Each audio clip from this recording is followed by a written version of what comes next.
The IRS will deliver stimulus payments to Americans starting around April 9 to help offset some of the personal financial strain caused by the coronavirus pandemic. If you're getting one, don't worry, it doesn't reduce your tax refund, and you won't have to pay taxes on it. The one-time payment, labeled by the government's relief bill as a recovery rebate and called an economic impact payment by the IRS, is technically a refundable tax credit meant to offset your 2020 federal income taxes. That's the return taxpayers will file next spring for income earned this year.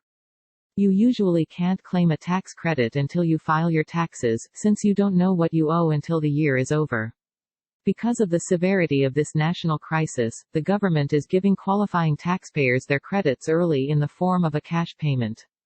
Even though the stimulus payment may feel and look like a tax refund, it's not. You'll still get your full tax refund next year, and this year too, for that matter, as long as you file a tax return.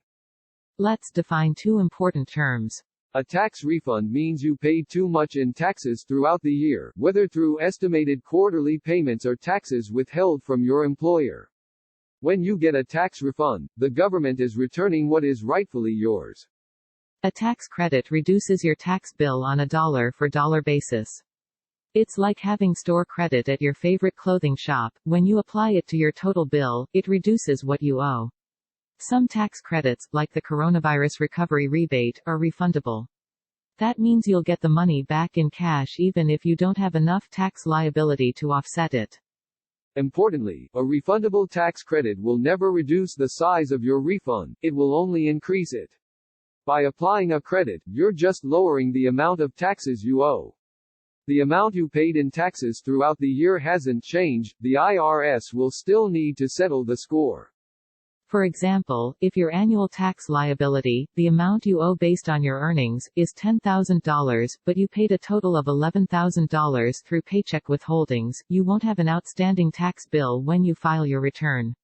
Instead, you will be getting a $1,000 refund. If you're entitled to a refundable tax credit, like the coronavirus rebate, you'll get the full amount of the credit even though your tax bill is $0, so in this situation, you'd get a $1,000 refund plus the $1,200 stimulus check. If the credit were non-refundable, the remaining value wouldn't come back to you once your tax bill reached $0. Typically, you can have your refund seized if you owe back taxes, but that won't happen to your stimulus check. Even people with tax debt should be getting a stimulus payment if they're under the income thresholds, have a social security number, and aren't claimed as a dependent. The only people who could get their payment reduced because of debt are parents with outstanding child support.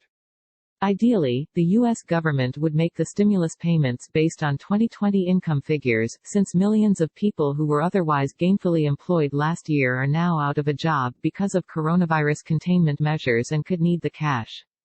But the IRS is instead using the adjusted gross income listed on the most recent tax return you filed, either 2019's or 2018's, to determine the size of your payment. Americans who haven't had to file a tax return in recent years but get Social Security payments for retirement will also be paid the maximum amount, $1,200, via direct deposit or the home address provided on their statements. Americans who generally aren't required to file tax returns because they don't earn enough money will get stimulus payments as well. TurboTax created a free online portal to help those people send their direct deposit information to the IRS. Again, since these payments are based on previous income, you might receive more or less money than intended on a current needs basis. While it won't help you today, experts say the IRS should allow taxpayers who didn't receive their payment to claim the credit on next year's tax return if they can show that their 2020 income qualifies.